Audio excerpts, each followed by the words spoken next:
सुनो ये बड़की माई, सुनो ये बड़का भाई, काकी चाची दादी बात रखी है याद।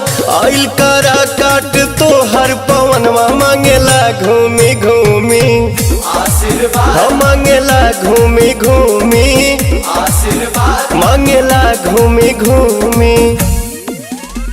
काराकाट की जनता जिंदाबाद जिंदाबाद जिंदाबाद, पवन भैया जिंदाबाद जिंदाबाद जिंदाबाद।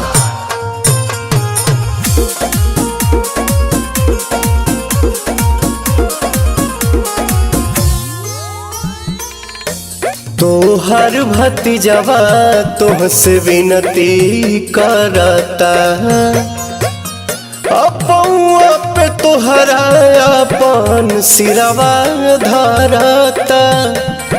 और सुनी लागल बाटे मन में लगनिया, धरम रखे रे बड़ा की बहनिया। सुना ये मामी मौसी, सुना ये संगी साथी, हो जाए हमारा पसाभे दयाल। आइल बा वोट मांगे तो हर पवनवा मांगेला घूमी घूमी आशीर्वाद, मांगेला घूमी घूमी आशीर्वाद, मांगेला घूमी घूमी। काराकाट की जनता जिंदाबाद जिंदाबाद जिंदाबाद, पवन भैया जिंदाबाद जिंदाबाद जिंदाबाद। काराकाट की जनता जिंदाबाद जिंदाबाद जिंदाबाद, पवन भैया जिंदाबाद जिंदाबाद जिंदाबाद। केहू के बहिया केहू के पौआ धरी ले,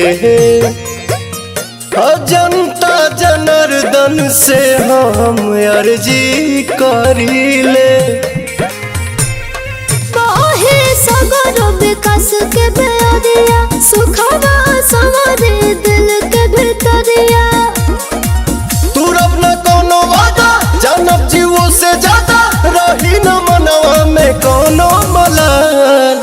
आइल करा काट तो हर पवनवा मांगेला घूमी घूमी आशीर्वाद, मांगेला घूमी घूमी आशीर्वाद, मांगेला घूमी घूमी।